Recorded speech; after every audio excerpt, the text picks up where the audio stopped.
Hello student, electrochemistry में जो topic हमने डिस्कस किए हैं अब तक उससे रिलेटेड जो भी एमसीक्यूज है उसके बारे में हम डिस्कस करने जा रहे हैं। सबसे पहले फर्स्ट एमसीक्यू में what is true for spontaneity of cell, that is delta G negative. So answer is D, Delhi. Okay. Then what is the value of delta G equilibrium constant and E0 cell for the spontaneous reaction delta G negative, Kc greater than 1 and E0 cell that is positive. और sp redox किसमें होता है आपको पता है, इन electrochemical cell. Electrolytic cell की बात है तो सारे पैरामीटर अपोजिट हो जाएंगे, जो नेगेटिव है वो पॉजिटिव हो जाएगा। ठीक है। बाद में थर्ड जो क्वेश्चन है उसमें if pH of hydrogen electrode is 10 then what is the potential of it, ऐसा क्वेश्चन है। अब बोलोगे सर ये क्या है, तो एक्चुअली हाइड्रोजन इलेक्ट्रोड क्या है वो सबको पता है, दैट इज SHE। SHE जो हम पढ़ते हैं वो स्टैंडर्ड है, SHE स्टैंडर्ड हाइड्रोजन इलेक्ट्रोड। और स्टैंडर्ड हाइड्रोजन इलेक्ट्रोड है उसका ऑक्सीडेशन पोटेंशियल हो स्टैंडर्ड या रिडक्शन पोटेंशियल हो, दोनों की वैल्यू एक्चुअली हम जीरो लेते हैं। और यहाँ पे जो कंसंट्रेशन होता है दैट इज 1 मोलारिटी और जो प्रेशर होता है दैट इज 1 बार, ये हमें पता है। ठीक है। तो कंसंट्रेशन 1 होता है H प्लस का, मतलब वहां पे उसकी पीएच होती है 0। ओके। लेकिन यहाँ पे जो पीएच है वो 10 है और पीएच 10 है, इसका मीनिंग हुआ pH is equal to 10, therefore H plus that is equal to 10 raised to minus 10 molarity। मतलब ये जो हाइड्रोजन इलेक्ट्रोड है that is non standard hydrogen electrode NSHE, SHE नहीं NSHE। ओके, मतलब ये नॉन स्टैंडर्ड है। अब आप बोलोगे सर नॉन स्टैंडर्ड का पोटेंशियल फिर कितना होगा, तो नॉन स्टैंडर्ड का जो पोटेंशियल होता है वो स्टैंडर्ड से ज्यादा भी आ सकता है, कम भी आ सकता है, and that is calculated with the help of which equation, that is नॉन्स इक्वेशन। तुम्हारे पास एक इक्वेशन है नॉन स्टैंडर्ड का पोटेंशियल कैसे फाइंड करते हैं, फिर वो इलेक्ट्रोड का पोटेंशियल हो या पूरे सेल का हो, वो भी आपको फॉर्मूला मिल जाएगी। अभी क्वेश्चन आपके सामने आया है तो वो फॉर्मूला मैं आपको बता रहा हूँ, क्लियर। और फॉर्मूला जो बनेगी वो रिडक्शन पोटेंशियल की भी बनेगी और ऑक्सीडेशन की भी हो सकती है, लेकिन IUPAC ने रिडक्शन पोटेंशियल को ही स्टैंडर्डाइज किया है, तो हम रिडक्शन के बेस पे आगे बढ़ेंगे। ठीक है। तो नॉन्स इक्वेशन आपको लिखना है। So first condition is you have to write reaction, clear. तो हमें सबसे पहले हाइड्रोजन इलेक्ट्रोड जो है उसका रिडक्शन मेंशन करना है, and how to write reduction of hydrogen electrode, तो वो ऐसे लिखते हैं H plus plus electron is equal to 1/2 H2 gas, clear. It means hydrogen electrode undergoes reduction, तो ये पता होना चाहिए। सबसे पहले लिखते हैं। अब नॉन्स इक्वेशन लिखते हैं हम। नॉन्स इक्वेशन क्या है, that is E means potential of non standard hydrogen electrode. E की फॉर्मूला ऐसे है E is equal to E0। मतलब आपको E फाइंड करना है तो E0 फॉर्मूला में रहेगा माइनस 0.059 अपॉन N। लॉग लिखने के बाद आपको थोड़ा रेस्ट करना है। क्यों, यहां पे मुझे रेशियो लेना है, किसका रेशियो, कंसंट्रेशन का, concentration of product upon concentration of reactant. याद आया कुछ, इक्विलिब्रियम, इक्विलिब्रियम कांस्टेंट लिखते थे आप, product upon reactant with coefficient, और उसमें कुछ रूल्स थे।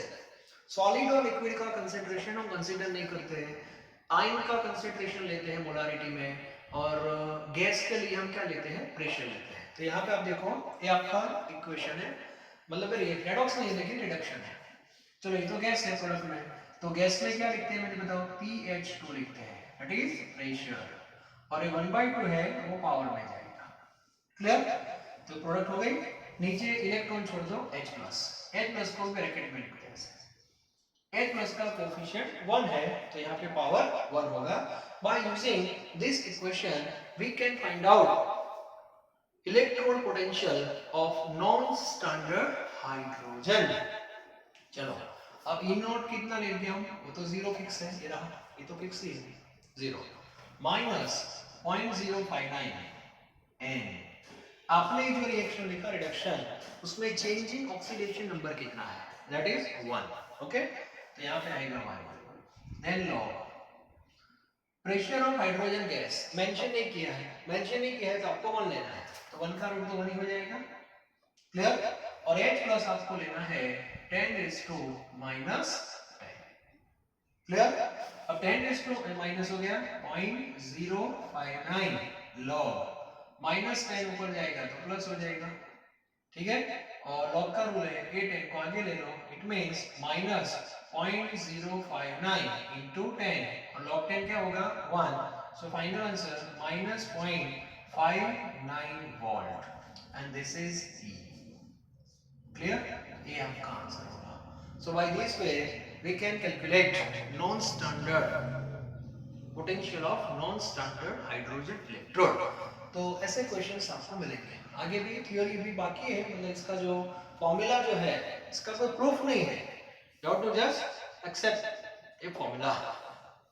तो अभी ये यूज हो गई, और ऐसे क्वेश्चन बहुत इंपॉर्टेंट आता है, ये सब कॉर्नर क्वेश्चन होते हैं, बीच बीच में मिस हो जाते हैं कभी कभी, और जब आते हैं तो उसको ये क्या था इसमें भूल गए, ठीक है। और ये डेटा H+ का नहीं देंगे आपको, pH का देंगे, तो pH के बेस पे H+ कैसे फाइंड करते हैं वो पता होना चाहिए। अभी जो क्वेश्चन है उसमें आपको pH दी थी और आपने E फाइंड किया, ठीक है, रिडक्शन पोटेंशियल। अब ऐसा है, सेम क्वेश्चन पहले हम ले लेते हैं, क्वेश्चन नंबर 6 आप देखो पहले। क्वेश्चन नंबर 6 जो है उसमें हाइड्रोजन इलेक्ट्रोड है, उसका रिप्रेजेंटेशन दिया है PtH2। देखो यहाँ पे पूरा स्पेसिफाई किया है 1 बार, और H+ के यहाँ पे लिख दिया है x मोलर। तो इसका मीनिंग हुआ ये जो हाइड्रोजन इलेक्ट्रोड है AbNSHe है, it means non standard hydrogen electrode. कैसे पता चला, x से, मतलब ये 1 नहीं है इन शॉर्ट, ठीक है, और 1 नहीं है वो सारे नॉन स्टैंडर्ड होते हैं।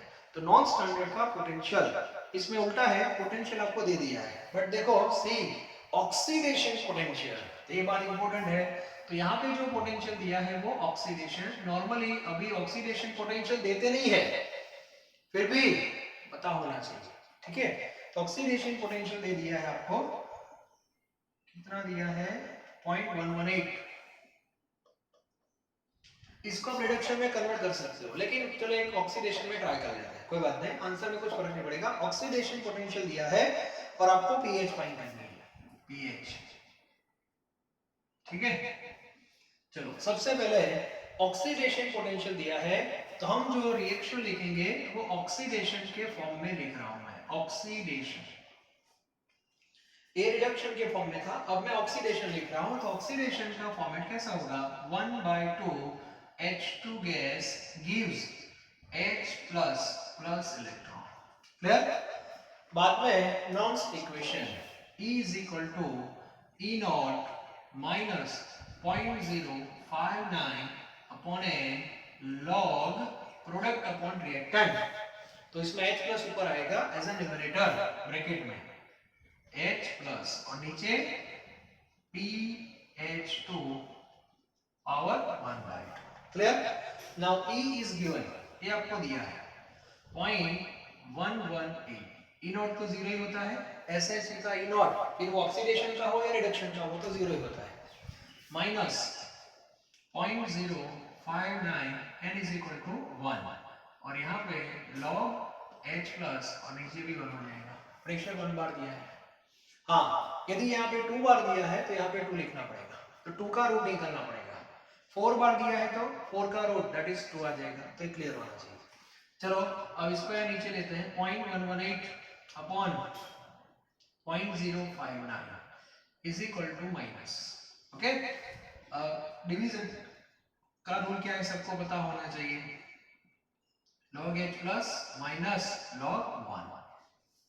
इसका आंसर देख लेना 2 आएगा, 2 is equal to minus log h plus log 1, log 1 0। और सबको पता होना चाहिए एक इसकी फॉर्मूला है minus log h plus itself is known as pH, क्लियर। तो आंसर आ गया pH is equal to, student क्या सोचते हैं, चलो पहले h प्लस निकालते हैं बाद में उसका log ढूंढेंगे, ऐसा नहीं करना है आपको, सिंप्लीफिकेशन ही ऐसे देना है जिससे आपका डायरेक्ट आंसर किसके फॉर्म में आ जाए, pH के फॉर्म में आ जाए। तो किसी भी तरह हमें minus log h plus add करना है, बस माइनस log h प्लस, ये क्लियर हो गया। और माइनस log h प्लस को बोलते हैं pH। तो दोनों क्वेश्चन बहुत ही इंपॉर्टेंट है हाइड्रोजन इलेक्ट्रोड के बेस पे। SH की वैल्यू तो 0 ही होती है, लेकिन कभी-कभी ये लोग NSH ही देते हैं, नॉन स्टैंडर्ड देते हैं, और इसमें ये सब आपको वर्कआउट करना पड़ेगा, प्रैक्टिस से धीरे-धीरे हो जाएगा, ओके। चलो आगे बढ़ते हैं अब ECS, अब सीरीज के कुछ क्वेश्चंस हैं, सीरीज लिख देना अच्छी तरह, दोनों क्वेश्चन इंपॉर्टेंट है। हाँ, यदि आपने इसको रिडक्शन में कन्वर्ट किया तो ये वैल्यू नेगेटिव आ जाएगी, तो यहाँ पे नेगेटिव आ जाएगा, फिर ए भी इंटरचेंज हो जाएगा तो H प्लस नीचे आ जाएगा, ठीक है। तो उस बेस पे आपका आंसर तो सेम ही आएगा, सिंप्लीफिकेशन तो सेम ही होगा, चेक कर लेना, डाउट है तो मुझे बोल देना, और क्या। चलो तो SH के दो क्वेश्चन आपके हो गए, और ये दोनों इंपॉर्टेंट है, दोनों क्वेश्चन इंपॉर्टेंट है, इसीलिए मैंने दोनों साथ में आपको करवा दिए, ओके। चलो आगे बढ़ते हो। अब जो हमने ECS पढ़ा उसके बारे में कुछ क्वेश्चंस है, ऐसे क्वेश्चन भी बहुत आपको मिलेंगे। ECS मींस इलेक्ट्रोकेमिकल सीरीज, और सबको पता है टॉप पे कौन है बॉटम पे कौन, विथ वैल्यू आपको पता है। अब इसमें जो क्वेश्चन है, if standard electrode potential of three metals X, Y and Z are given and you have to arrange in order based on reducing agent, clear। तो सबसे पहले मैं थोड़ा आपको ECS के बारे में इनिशियल लेवल पे इसको कैसे सॉल्व करते हैं, गलती नहीं होनी चाहिए इसीलिए। तो ECS जो हमने बनाया था नंबर 4, हाँ, तो उसमें यहाँ पे हमने जो रिएक्शन लिखा था वो पहले रिडक्शन था, क्लियर। और यहाँ जो पोटेंशियल था वो हमारा स्टैंडर्ड रिडक्शन पोटेंशियल था, और टॉप टू बॉटम वो डिक्रीजिंग ऑर्डर में था। यहाँ पे फ्लोरीन का रिएक्शन था, नीचे लिथियम का था, ये टॉप वैल्यू थी प्लस 2.87 और माइनस 3.05। तो ऐसे क्वेश्चन में सबसे पहले आपको रिडक्शन पोटेंशियल दिया है, तो रिडक्शन पोटेंशियल को पहले आप डिक्रीजिंग फॉर्म में लिख दो। तो सबसे पहले कौन आएगा, सबसे पहले मुझे बताओ, सबसे पहले वैल्यू आएगी प्लस 0.5। अब मुझे बताओ इसके आगे रिएक्शन लिखना है, रिडक्शन लिखना है मेटल का, और मेटल का जो एक्टिव आयन होता है दैट इज पॉजिटिव, ये क्लियर होना चाहिए।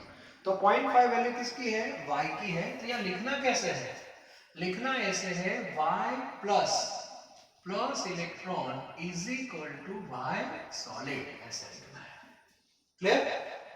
उसके बाद माइनस 1.2, नेक्स्ट माइनस 1.2 किसकी वैल्यू है, X की value, X plus electron is equal to X solid, और सबसे लास्ट में आएगा माइनस 3 वोल्ट, और वो है हमारा Z, क्लियर, ओके। तो हमने एक पहले क्या बना दी, ECS सीरीज बना दी विथ रिएक्शन, और रिएक्शन लिखने के बाद मैंने आपको बताया था ECS में ये जो रिएक्टेंट है वो क्या है और प्रोडक्ट क्या है वो क्लियर होना चाहिए, ठीक है। रिएक्टेंट जो होता है दैट इज पॉजिटिव आयन, और ए पार्ट जाता है ऑक्सीडाइजिंग एजेंट को, याद करो उसमें यहाँ पे फ्लोरीन था, तो यहाँ पे हमारा ऑक्सीडाइजिंग Y प्लस है, तो ये वीक था, WO means weak oxidising, sorry SO strong oxidising agent, नीचे वाला weak oxidising agent, top to bottom. अब वीक ऑक्सीडाइजिंग एजेंट है तो Z क्या बनाया था हमने, स्ट्रॉन्ग रिड्यूसिंग एजेंट, फिर आप ऊपर जाओगे तो क्या होगा, AY क्या हो जाएगा, वीक रिड्यूसिंग एजेंट। तो आपको ये तीनों को अरेंज करना है on the basis of reducing agent. तो सबसे पहले कौन आएगा, बेस्ड ऑन रिड्यूसिंग एजेंट।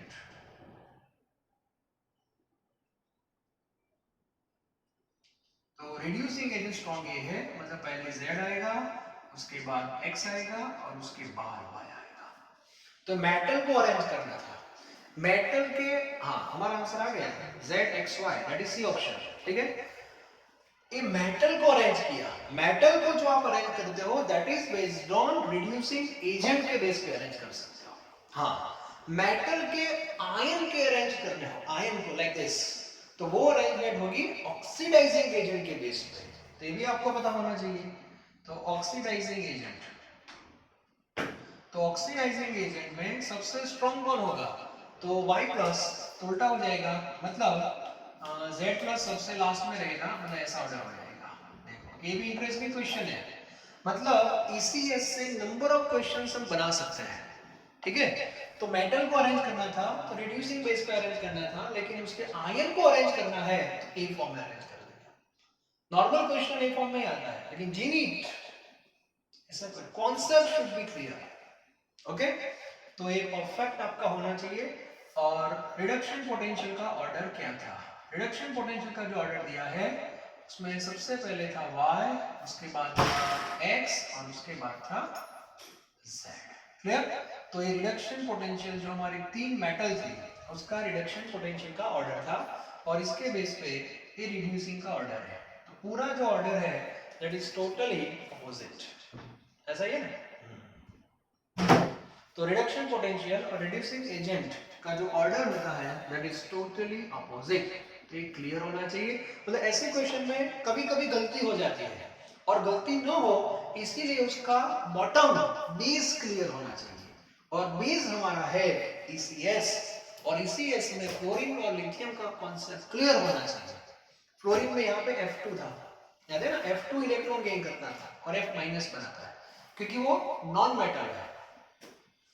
अभी मेटल के तो ज्यादातर रिएक्शन पॉजिटिव नहीं आएंगे, तो इस बेस पे अरेंजमेंट होनी चाहिए, इसको बोलते हैं ECS।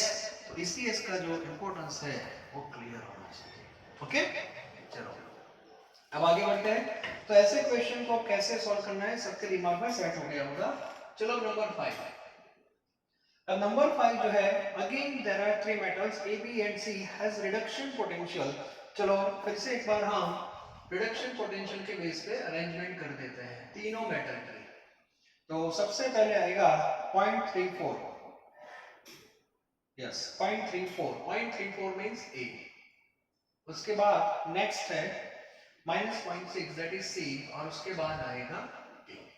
तो तीनों का जो रिडक्शन पोटेंशियल का ऑर्डर मैंने आपको दे दिया, अब आपको रिड्यूसिंग एजेंट के बेस पे उसको अरेंज करना है। तो रिड्यूसिंग एजेंट तो उल्टा हो जाएगा A less than C SS, या तो ऐसे भी लिख सकते हो B greater than C SS। कौन सा ऑप्शन दिया है, BCA, that is number C, yes C option. तो ये कॉन्सेप्ट आपका क्लियर हो गया होगा, ठीक है। तो मेटल के बेस पे ऐसे क्वेश्चंस आ सकते हैं। चलो इसके बाद एक क्वेश्चन नंबर 7 है, उसके बारे में भी हम डिस्कशन कर लेते हैं। Question number 7, standard reduction potential of X, Y and Z are given. तो इसको भी हम रिडक्शन के बेस पे चलो पहले अरेंज कर देते हैं, रिडक्शन पोटेंशियल के बेस पे अरेंजमेंट कर देते हैं। सबसे पहले आएगा 0.75 दैट इज X, इसके बाद रहेगा Z और लास्ट में रहेगा Y, क्लियर। अब according to this relation which of the following statement is not true, ऐसा लिखा है। तो सबसे पहले एक काम करते हैं, क्वेश्चन बाद में, इसमें हम डिफरेंट पैटर्न मैं आपको बता रहा हूं, तो मुझे बताओ वन बाय वन। X और Z ये दोनों जब साथ में होंगे, ये दोनों जब साथ में होंगे सेल में, तो X का क्या होगा, रिडक्शन, और Z का ऑक्सीडेशन होगा। X के साथ में Y होगा तो X का रिडक्शन, Y का ऑक्सीडेशन। इसका मीनिंग हुआ X जो है, X ये दोनों का ऑक्सीडेशन कर सकता है। तो इसका मीनिंग क्या होगा, साइंस स्टेटमेंट हम ऐसे लिखेंगे, A Z oxidation of Z and Y carried out by X, ऐसा लिख सकते हैं? लिख सकते हैं कि नहीं? हाँ, X जो है ये दोनों का क्या कर सकता है? Oxidation of Z and Y carried out by X। मतलब जो बॉर्डर पे होता है ना, बॉर्डर पे ये दोनों का रिमेनिंग टू दोनों का या तो ऑक्सीडेशन करेगा या तो रिडक्शन, वो फैक्ट्स होता है बॉर्डर वाला। हाँ, तो बॉर्डर में अभी X है, तो X क्या कर सकता है? Z और Y दोनों का ऑक्सीडेशन, क्योंकि Z का X का रिडक्शन पोटेंशियल मैक्सिमम है। चलो Y की बात करते हैं। Y किसी के भी साथ हो, X के साथ हो या Z के साथ हो, Y ऑलवेज अंडरगोज ऑक्सीडेशन। तो इसका मीनिंग क्या हुआ? Y का ऑक्सीडेशन होगा, फिक्स हो गया, तो इन दोनों का क्या होगा? रिडक्शन होगा। तो ऐसा लिख सकते हैं, reduction of Z and X carried out by Y, ये भी लिख सकते हैं। ठीक है। एंड थर्ड जो बीच में होता है, वो बीच में जो है वो किसी एक का ऑक्सीडेशन करेगा, दूसरे का रिडक्शन करेगा। जब इन दोनों का कॉम्बिनेशन होगा तो Z क्या करेगा? स्टेटमेंट Z के बेस पे बनाना है, तो Z क्या करेगा? X का reduction.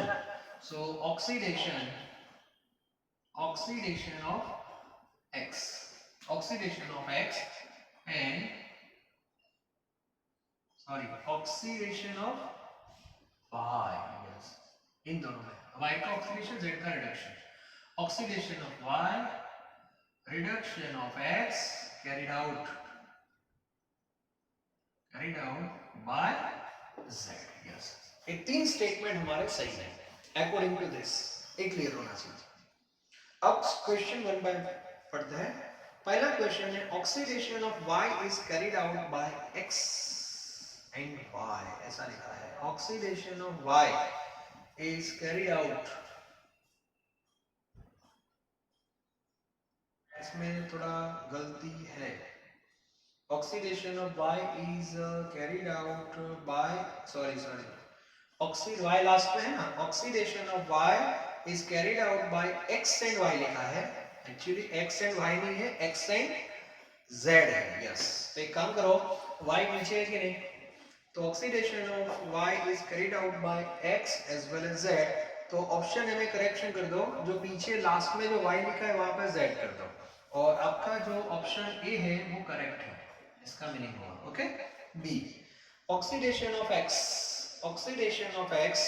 And reduction of Z is carried out by Y तो लास्ट में है, तो वो गलत ही होगा, फिक्स।